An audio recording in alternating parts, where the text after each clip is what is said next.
नमस्कार दोस्तों, स्वागत है आपके अपने YouTube चैनल संजीवनी मेडिकल एजुकेशन में। मैं हूं डॉक्टर गोपाल, स्वागत करता हूं आपका। हर रोज़ की तरह एक आज नया टॉपिक लेकर हम आए हैं, जिसका नाम है ब्रोंकियल अस्थमा। इसे साधारण भाषा में आप दमा के नाम से भी जानते हैं। तो चलिए शुरू करते हैं कि ब्रोंकियल अस्थमा या दमा क्या है, क्यों होता है, किन किन एज में होता है, क्या कारण है इसके होने के और क्या लक्षण दिखाई देते हैं, और अगर किसी को ऐसा कुछ हो गया तो उसका क्या ट्रीटमेंट हमें देना होगा, क्या इन्वेस्टिगेशन करनी होगी, क्या जांच करना होगा, ये सारी चीज़ें हम आज जानेंगे।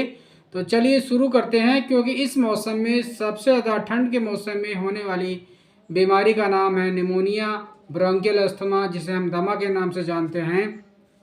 उसी के बारे में आज हम चर्चा करने वाले हैं, जिसका नाम है दमा या ब्रोंकियल अस्थमा। तो चलिए शुरू करते हैं। तो ब्रोंकियल अस्थमा या दमा एक ऐसी बीमारी है जो सांस की नली की बीमारी है।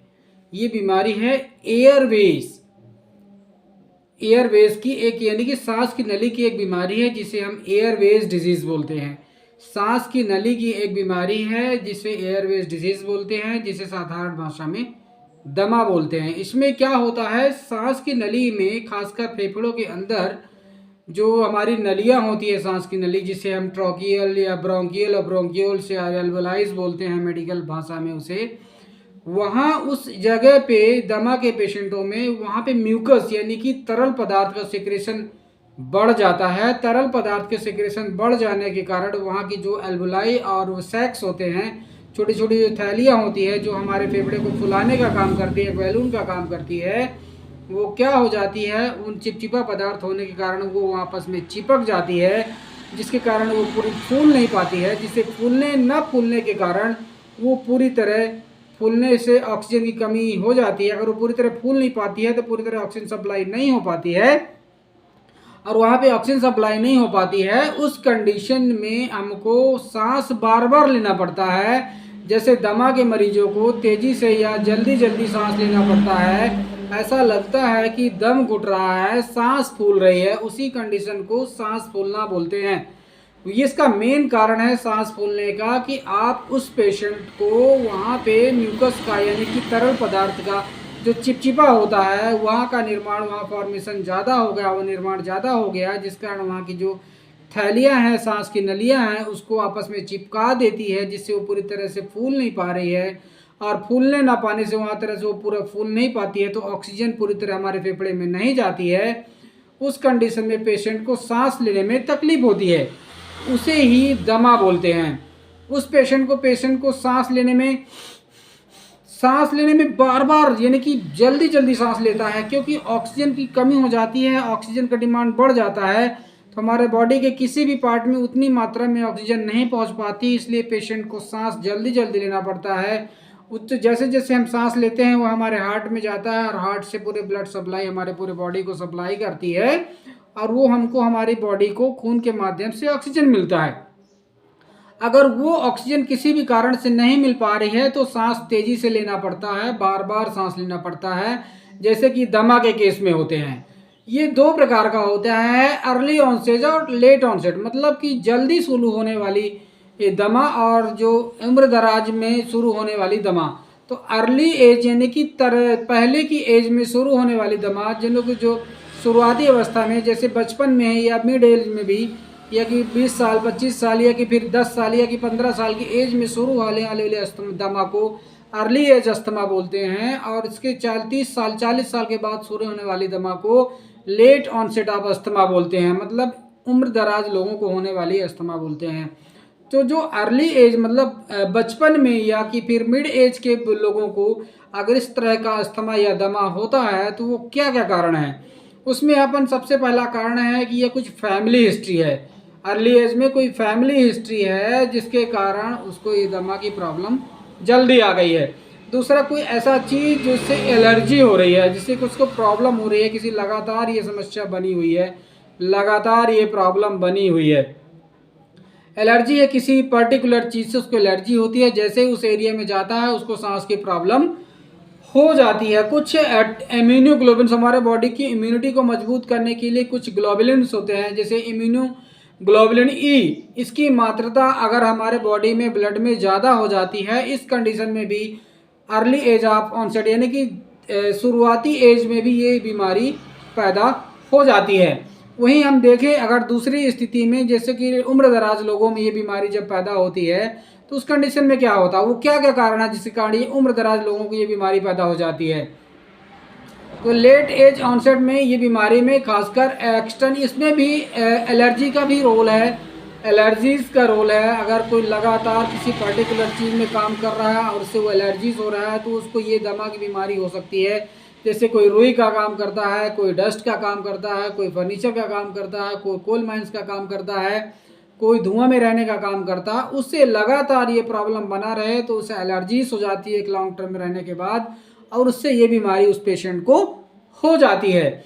दूसरा है कुछ ऐसा फैमिली हिस्ट्री है कि उसको लगातार पारिवारिक ऐसी कोई स्थिति परिवार में एक ऐसे लोगों को हुआ है, दमा नाम की एक बीमारी जो लोगों को प्रभावित कर रही है, जिससे इस पेशेंट को लेट ऑनसे मतलब कि इस उम्र में दमा नाम की बीमारी हो गई है।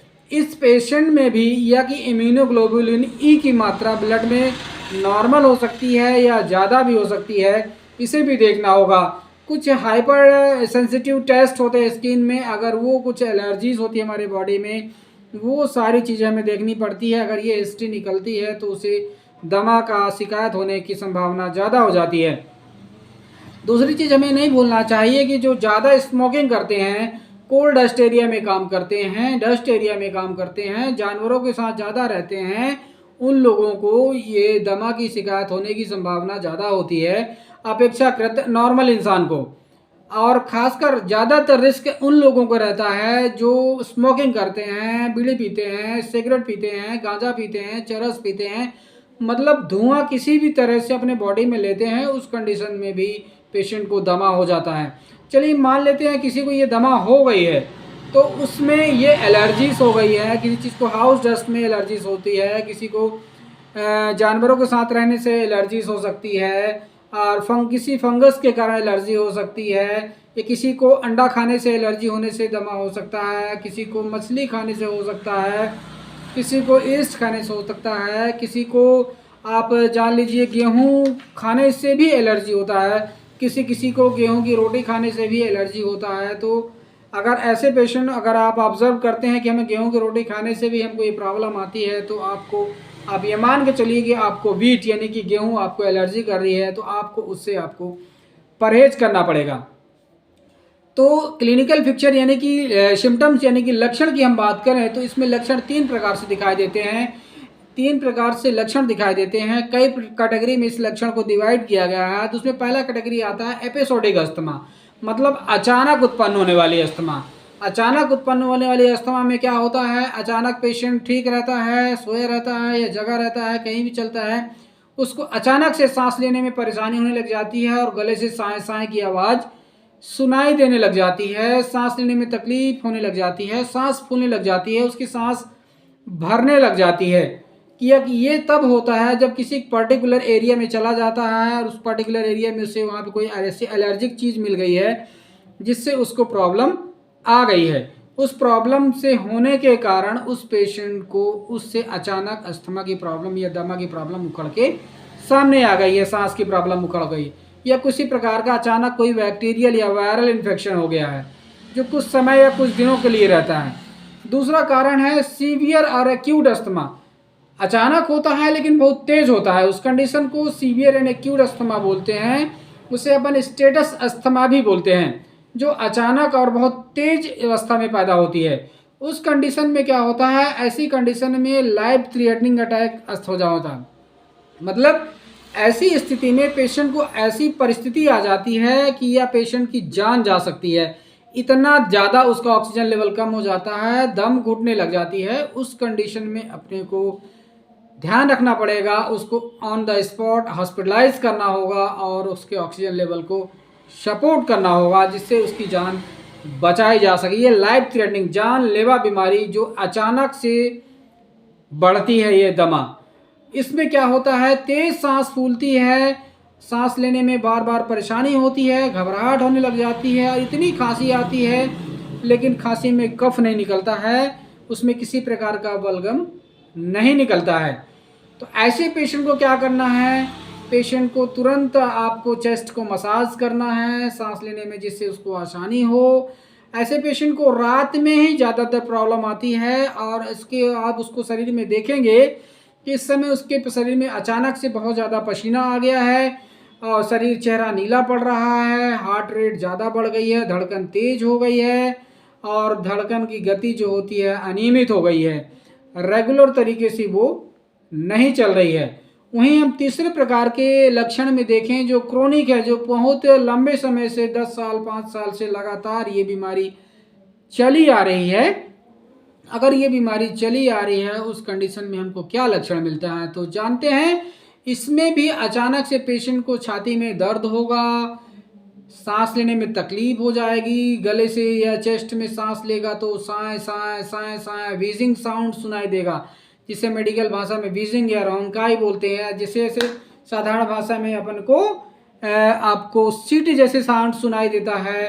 सांस लेने में तकलीफ होती है, तेज तेज सांस लेता है और जैसे ही थोड़ा चलता है उसकी सांस भर जाती है, खांसी आती है, खासकर रात में सांस फूलती है और खांसी आने लग जाती है।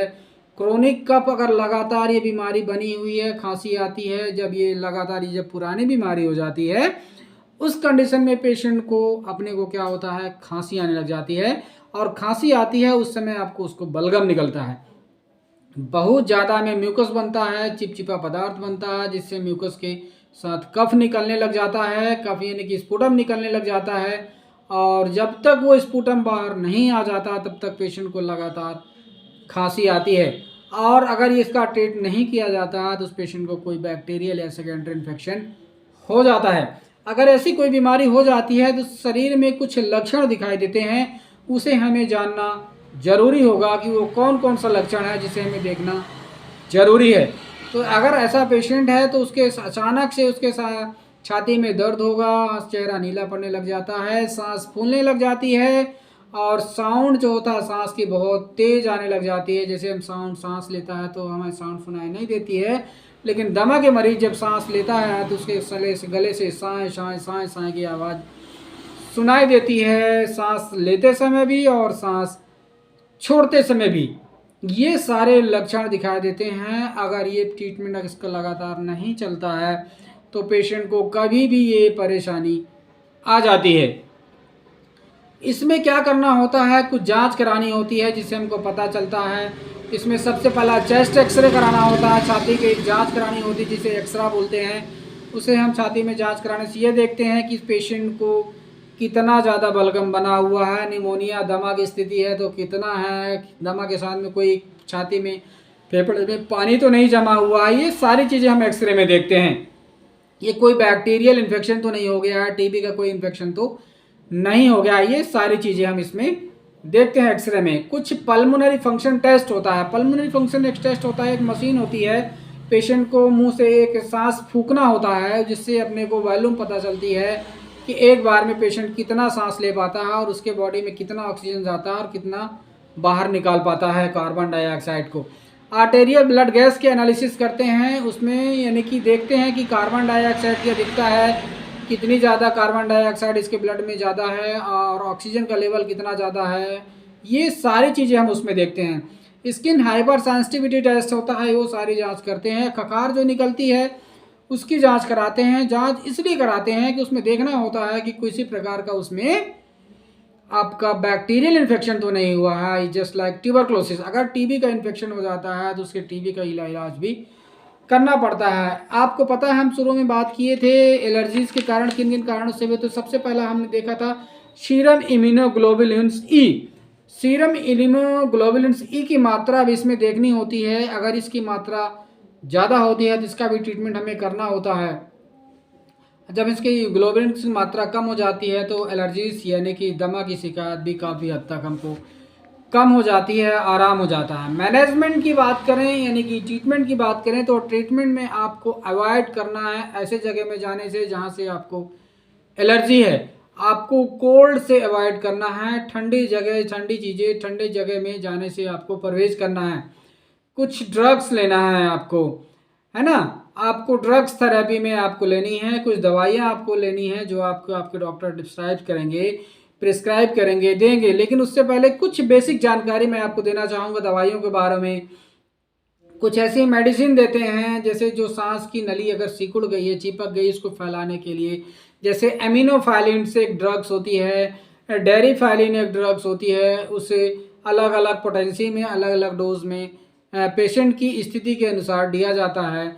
साल्ब्यूटामॉल जिसे अस्थलीन के नाम से भी जानते हैं, जिससे 2 mg या 4 mg के नाम से भी आती है, पावर के नाम से भी आती है, उसे स्थिति के अनुसार आपका डॉक्टर आपको प्रिस्क्राइब करेगा, देगा, जिससे आपको सांस लेने में परेशानी होती है। अगर आप ऐसे जगह पे है जो आप डॉक्टर को नहीं दिखा सकते हैं और आपको सांस फूल रहा है अचानक से, तो उस समय आपको एक टैबलेट आती है डेरिफाइलिन, 150 mg की आती है, 300 मिलीग्राम की भी आती है। वहीं आप टैबलेट सॉल्बिटामॉल 2 mg की भी आती है।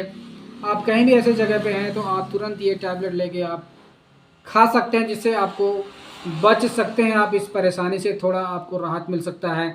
कुछ ऐसे ड्रग्स है थियोफाइलिन्स, एमिनोफाइलिन्स, ओरल भी आती है, इसे मुंह के माध्यम से भी खा सकते हैं आप, उसे इंजेक्शन के माध्यम से ले सकते हैं। जब आप डॉक्टर को अपनी बात बताएंगे तो डॉक्टर आपको प्रिस्क्राइब करेगा, बताएगा कि आपको कौन सी दवाई खानी चाहिए।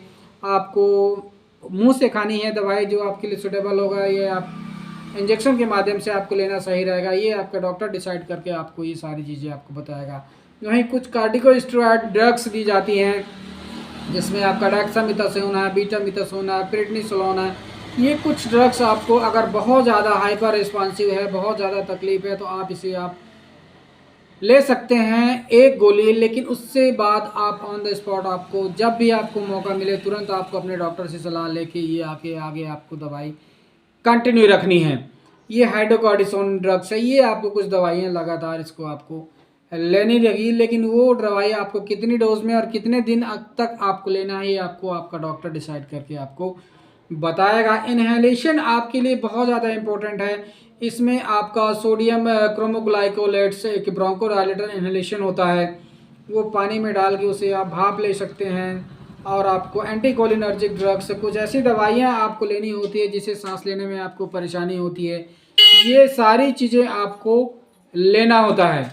तो आपको ये सारे ड्रग्स आपको लेने ही हैं। कुछ ट्रीटमेंट है जिसे हम ब्रोंकोस जो हमारी सिकुड़ गई उसको फैलाने का काम करती हैं, सांस लेने में काम में हेल्प करती है, भाप लेने में हेल्प करती है। भाप लेना एक बहुत अच्छा सब्स्टिट्यूट आपके लिए हो सकता है, जिसे नॉर्मल सलाइन या डिओनिल ब्यूटासाइड से आपको भाप दिया जा सकता है, आप भाप ले सकते हैं। उस कंडीशन में आपको ये प्रॉब्लम आपकी काफ़ी हद तक कम हो सकती है, ठीक है। और ये सारी चीज़ें आपको लेके आपको चलना पड़ेगा। आपके साथ में अगर और कोई दिक्कत है तो आपको सिम्टोमेटिक ट्रीटमेंट करना पड़ेगा। आपको कुछ और प्रॉब्लम है, ऑक्सीजन की कमी ज़्यादा हो गई है तो ऑक्सीजन लेना पड़ेगा, कार्बन डाइऑक्साइड देता है उसकी दवाई देनी पड़ेगी। ऑक्सीजन का लेवल जैसे ही बढ़ेगा कार्बन डाइऑक्साइड का लेवल बढ़ जाएगा और वैसे ही आपको आराम मिलना शुरू हो जाएगा। तो ये रहा दमा क्यों होता है, किस कारण से होता है, किन किन परिस्थितियों में होता है और क्यों होता है, ये सारी चीज़ें हमने जाना। और मुझे लगता है आपको ये टॉपिक और ये वीडियो आपको अच्छा लगा होगा, इन्फॉर्मेटिव लगा होगा। ये ठंड के मौसम में होने वाली बीमारी ज़्यादातर है, जिससे आप इन जानकारी को अगर आप रखते हैं तो आप काफ़ी हद तक अपनी बीमारी से बच सकते हैं और अपनी जानकारी के माध्यम से दूसरे को भी ये प्रॉब्लम से बचा सकते हैं। आई होप आपको ये टॉपिक आपको अच्छा लगा होगा, समझ में भी आया होगा। अगर आपको हमारा टॉपिक और वीडियो आपको अच्छा लगा तो आप हमारे चैनल संजीवनी मेडिकल एजुकेशन को ज़रूर सब्सक्राइब करिए और ऐसे ही इन्फॉर्मेटिव वीडियो पाने के लिए हमारे पेज को फॉलो करिए, सब्सक्राइब करिए, लाइक करिए, कमेंट करिए। अगर आपको कोई क्वेरी है, किसी और चीज़ के बारे में आपको जानना है तो मैं आप कमेंट बॉक्स में लिखिए, हम उसके बारे में वीडियो बनाएंगे, आपको उसके बारे में बताएंगे कि वो क्यों होता है और किस कारण से होता है। तब तक के लिए ऐसे ही इन्फॉर्मेटिव वीडियो पाने के लिए हमें आप फॉलो करते रहिए और हमें सब्सक्राइब ज़रूर करिए, शेयर ज़रूर करिए लोगों को, जिससे ये जानकारी ज़्यादा से ज़्यादा लोगों को पहुंच पाए। आई होप आपको ये टॉपिक अच्छा लगा होगा। तब तक के लिए अपना ध्यान रखिए, मिलते हैं नेक्स्ट वीडियो के साथ। तब तक के लिए थैंक यू।